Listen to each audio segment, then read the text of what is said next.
with appreciation to God Almighty, who has so far blessed me with life, health, good family, friends, and well-wishers. But for God, I wouldn't have no story worth telling at all, no platform from which to tell. But by His grace, I am what I am today. I am grateful for the opportunities to serve my country, which I have been given so far, in spite of the difficulties we face today. The privilege of being in Nigeria is one I cherish so dearly. Dear friends and fellow patriots, I wish to declare my intention to run for President of the Federal Republic of Nigeria in 2023 general election. I will be doing so under the auspices of our great party, the All Progressives Congress, APC. I will be running on the broad political philosophy of progressive activism through social action and political reforms. We are so blessed as a nation, and yet it does not always seem so. I am running to restore hope by providing firm guarantees of security, unity, and progress to all Nigerians. Our focus will be proper management of our great diversities so that it can really be an advantage. We will foster more cooperation and integration among citizens and make sure that progress is made steadily across all sectors and indicators. Despite the dire challenges facing Nigeria today, no one can deny that President Buhari, GCFR, has given our country the greatest investments in public works, government housing, and social services since this fourth republic began. In addition, this administration has invested heavily in our national security. The war against insecurity may be taking longer than earlier expected, but President Buhari has ensured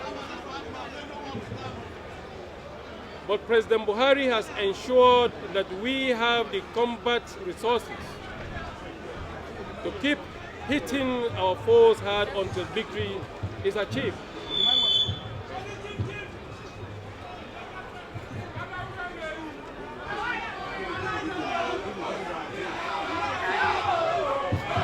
Thank you.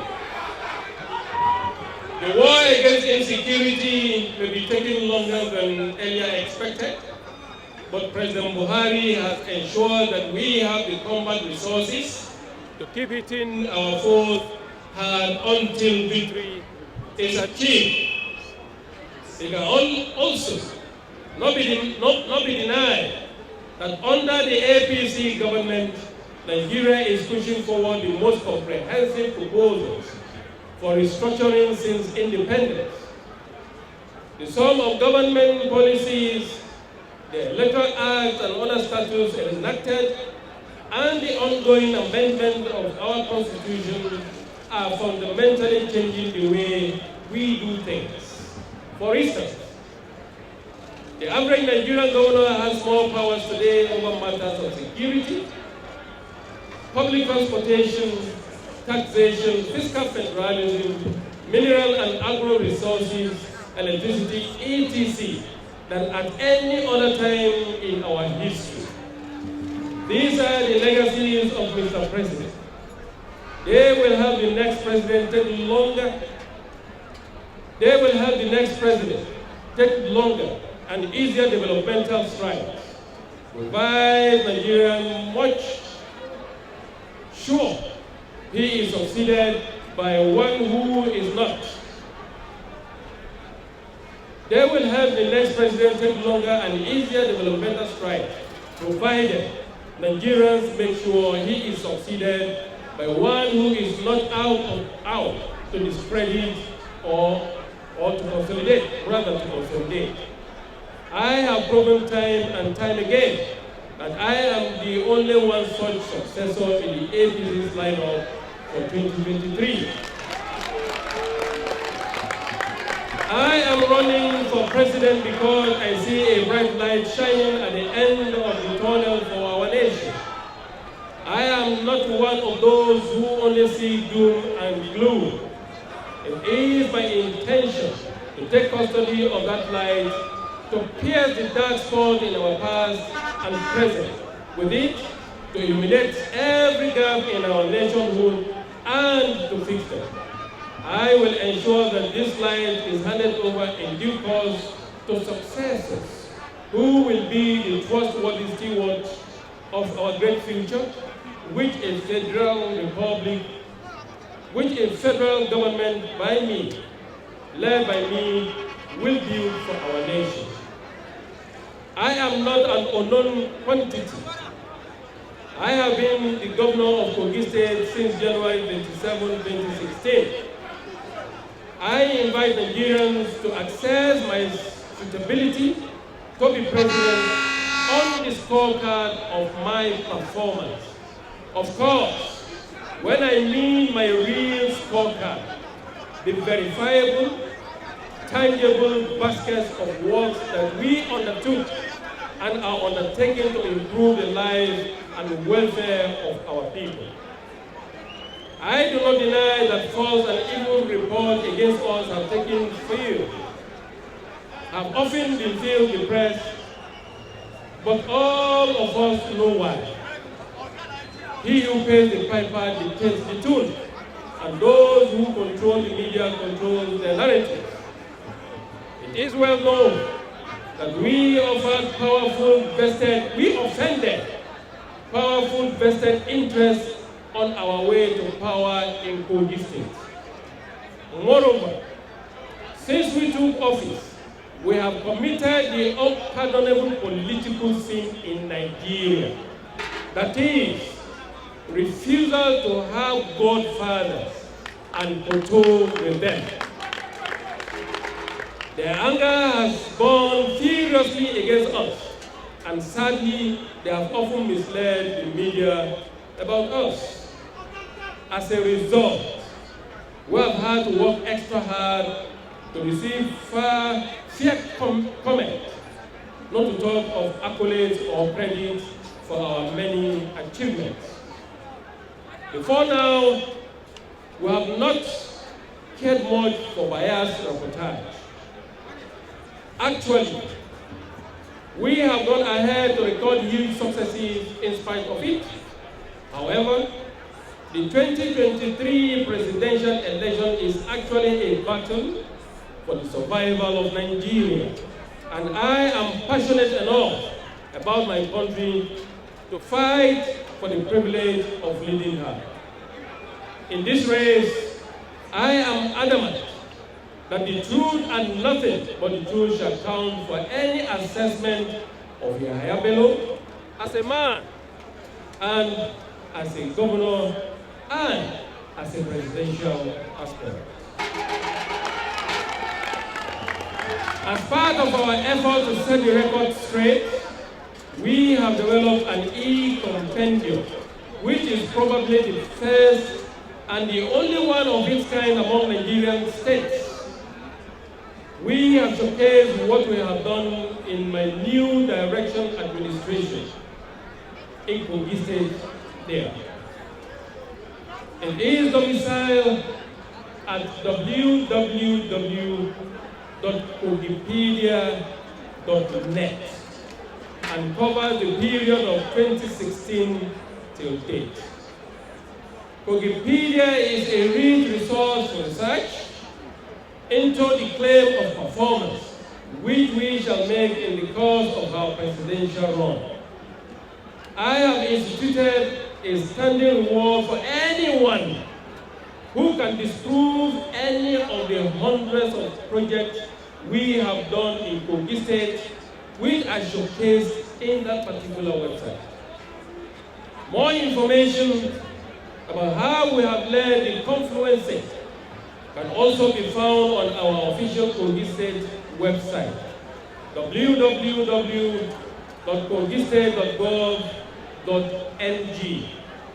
In Kogipedia, you will see our strong efforts in education, health, infrastructure and utility, job creation and youth empowerment, civil service and pension reform, agriculture, security, human capital development, as well as our effort in cooperation and integration.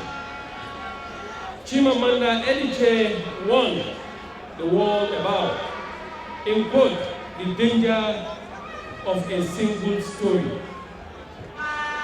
She insisted, and I agree with her, that, and I quote, stories matter.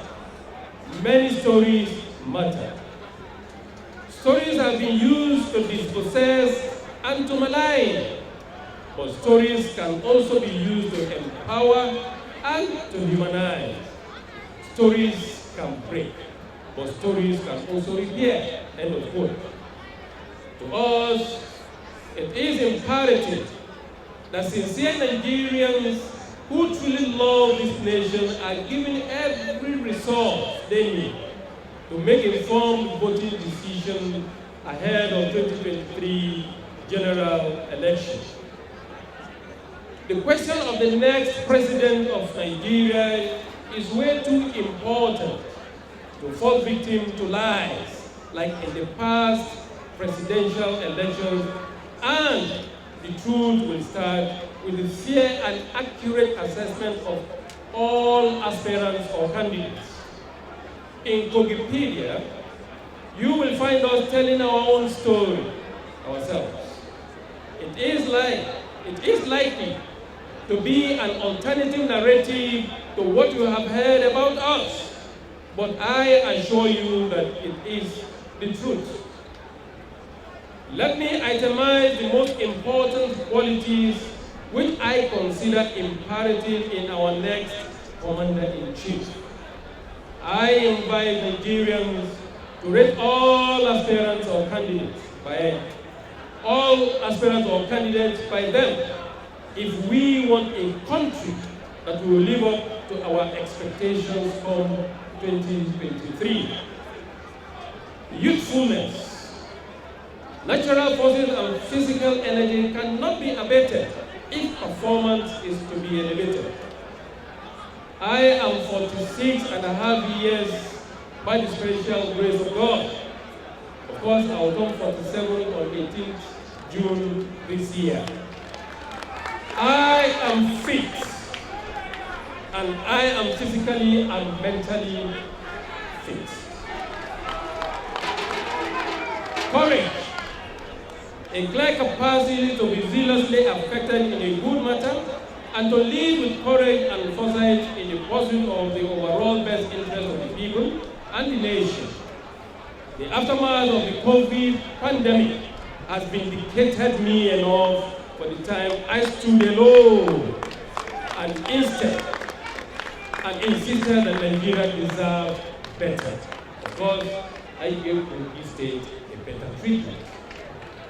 Security. Proven ability to enforce security, unity, and peace in a large territory with difficult terrain. Citizens must be safe in their homes and assets. We must be able to safely go everywhere and wherever we want in this country. What God has helped us to do in Kogi State, I am persuaded, by the special grace of God, we are going to repeat the same feat, if not more, in Nigeria. Diversity. Our next president must possess excellent record in successful managing diversity. We were able to take a polarized Kogi and forge it into a society that is both diverse and inclusive today. We genuinely demonstrated that every tribe, religion, gender, age, class, and physical ability among us is unique and possesses intrinsic value. We distributed projects and appointments fairly and made room at the table of government for everyone. Today we have a Kogise where the youth are predominantly the one in office. The women have crossed 35% affirmative action threshold. People with special needs have adequate representation in government. Kogi State is a microcosm of Nigeria and possesses the same diversity that often mismanaged have caused us so much trouble in Nigeria. However, I mobilize my people and together we are working through our differences. Is it any wonder that the brutal personality cults, tribal clashes, farmer herders-men conflict, and religious upheaval we inherited have seized? One of the most outstanding achievements as governor, and one of that I am very proud of indeed, is the dismantling of this age-long dichotomy. Another is the elevation of inclusivity as a cardinal point in the compass of governance. Increasingly, the measure of an individual amongst us is their humanity and their merit, that is, the sum of their own character and contribution, nothing else. I was personally surprised recently when I learned that we have achieved the 35% affirmative action threshold for women, and that 54 Nigerians from every state and the FCT have been appointed in our government, ranging from cabinet seat to clerical and administrative positions. Moreover, I am gratified that these new guys continue to add incredible value to this state. When we talk of inclusivity within the Nigerian context, our next leader must also recognize that it is not by fully functional without cooperation and integration. Nigeria must be able to live and contribute everywhere in this nation with the guarantee that they will not be called strangers. To achieve this, we must make sure that place of origin gives way for place of domicile. In determining who is a son or daughter of the soil, our citizenship must no longer be diminished by indigenship. This is the next level in what it means to be in Nigeria, which I will actually champion as president. I promise that under Yahaya Bello administration, Nigerians of every extraction will know what it means to be free of the principle of exclusion that currently demean our very existence. All of us deserve to belong in one country without discrimination or marginalization, and to receive our full and valuable part in the national scheme of affairs. I am Ibira, and as a person who overcome the minority syndrome in both, with much difficulty to be where I am today, I want every Nigerian, especially the youth, to live in a country where no tribe or religion or gender is ever considered a minority again, particularly by the things leaders do or fail to do in government. Just like I have done in Kogi State, I will ensure that we apply a lot more empathy in how Nigerian society is run. Fairness, equity, and justice will undergird government actions in the distribution of national resources and opportunities, including in the recruitment procedure of public entities, listening to all sides. As president, I will make sure that each and every Nigerian become mentally and physically empowered with the unshakable conviction and practical proof that they are not inferior to any other person for any reason. I believe that such conviction, fully internalized, frees people in their own minds and allows them to grow to heights of achievement previously thought impossible. Leadership can lead one into some lonely places where you may have to stand alone, where you may have to stand on your own against other people. I have had to do that plenty of times in the course of my journey as governor so far. For example, during the COVID pandemic, if there is nothing at stake as a leader, if there is nothing at stake, a leader can afford to be flexible. But once the people and their welfare are involved, one must only do what is right without caring for acclaim or accusation. Hopefully time will vindicate you. Even if it does not, you will get to have and keep a clear conscience because you did your best. A Yahaya Bello administration, like his governorship, will be tough on crime. I believe that crime is crime, and all crimes are inexcusable. And I have demonstrated strong capacity to neutralize crimes and criminalities in Kogi State. Most Nigerians probably do not know this, but we went from being the state where violent crimes are most endemic in 2015 to become one of the safest states in Nigeria from 2017 till date. Our crime rate has been one of the lowest in the country for years now. Terrorism, kidnapping, banditry, and other violent crimes will not be tolerated when, by the special grace of God, I become the President and Commander-in-Chief.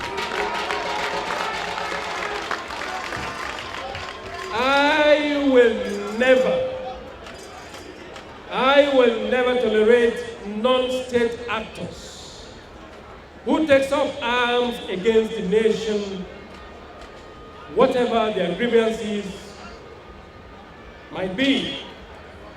But I will be willing to listen to all sides and address all agitations fairly, especially those which are born out of genuine imbalances in the treatment of citizens by the system. I will put a stop to existential mistreatment of any people among us, provided that agitators are not willing, or agitators are willing to give peace a chance, and threats of harm to the Nigerian nation and people are not brought to the table as leverage. The health or disease of our economy is crucial to the health of our country. According to a BBC report of February 13, 2012, over 100 million Nigerians live in extreme poverty during the PDP era. In 2018, with APC in the saddle, that figure had dropped to about 87 million people. Yet, Nigeria overtook India as the poverty capital of the world.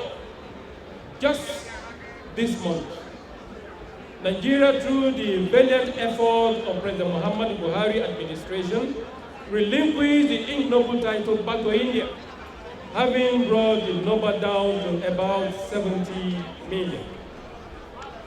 This means that as of today, we have at least slightly above 70 million Nigerians living in extreme poverty, which is defined as living on less than 855 naira per day.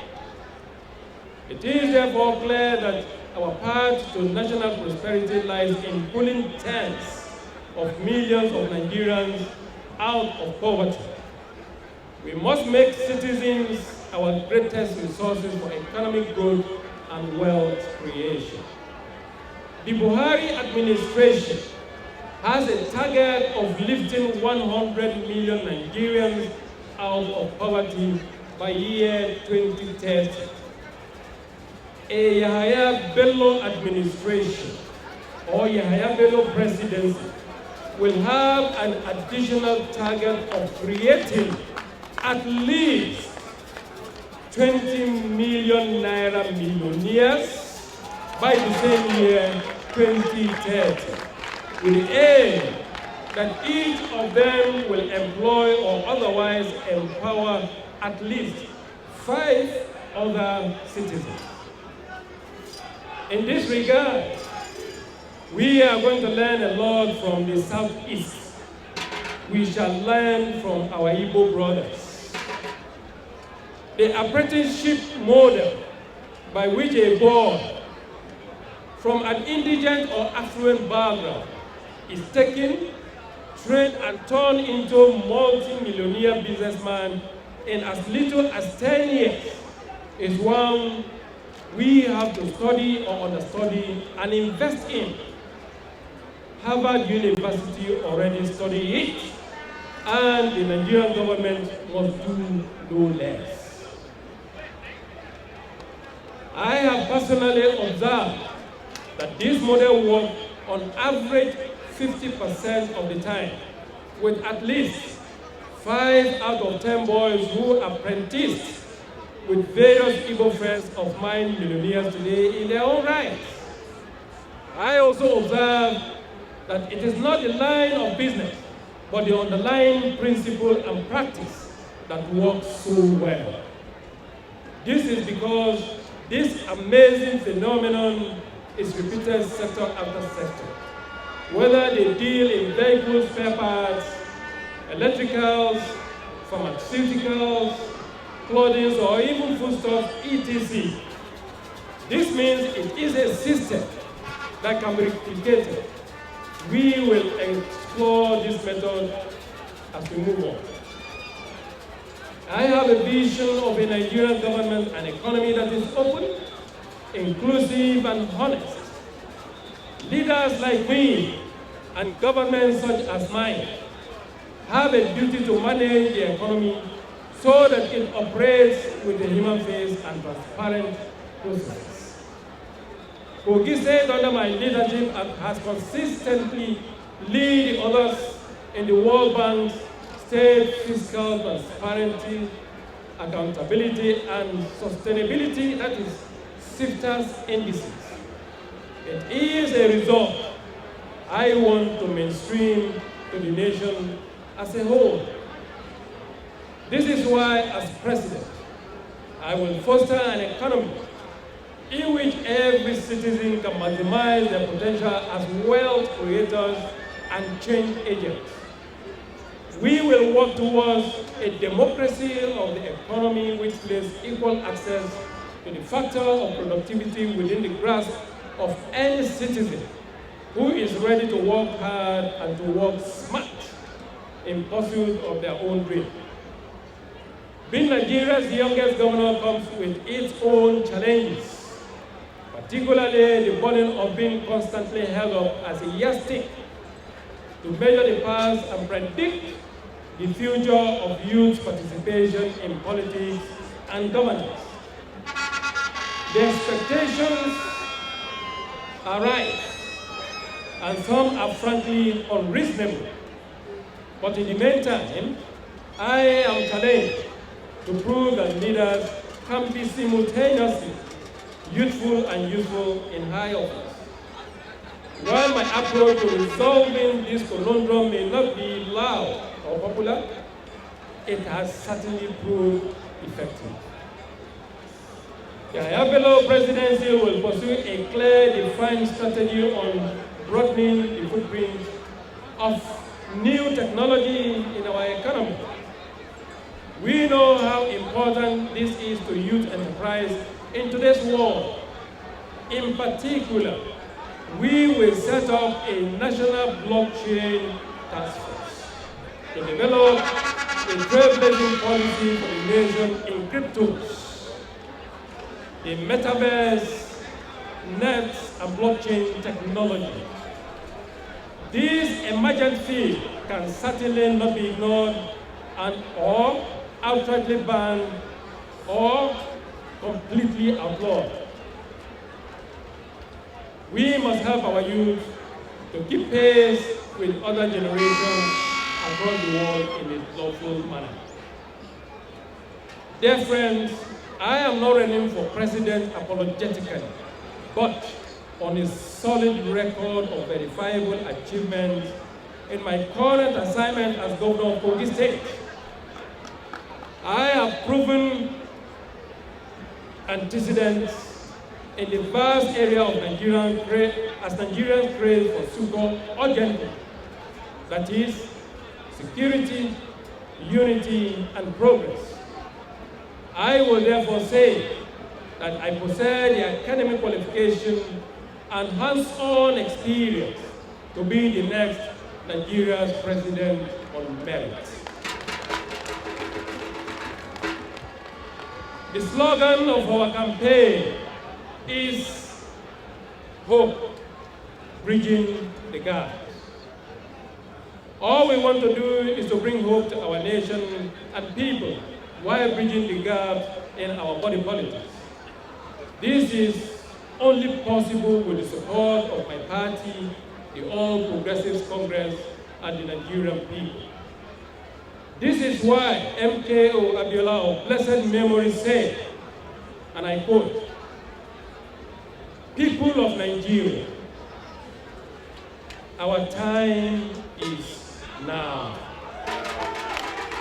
You are the repository of power in the land. Enough of square pegs in round holes. Enough is enough." End of quote. Nigerians, believe me when I say there is hope. Indeed, there is hope. My name is Yahaya Bello. I am a Nigerian, and I hereby formally declare for President of the Federal Republic of Nigeria in 2022 under the Progressive.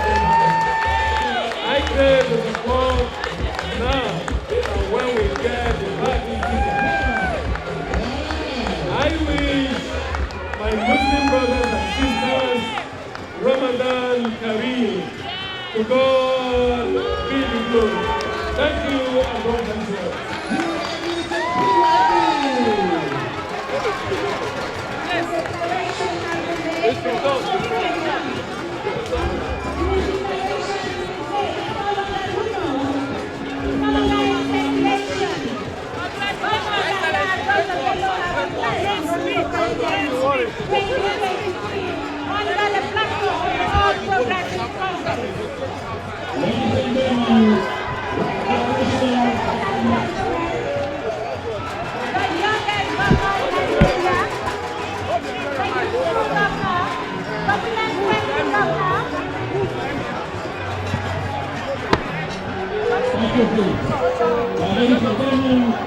Thanks for checking out SYMFONI on YouTube. Please be sure to subscribe and like our videos for updates.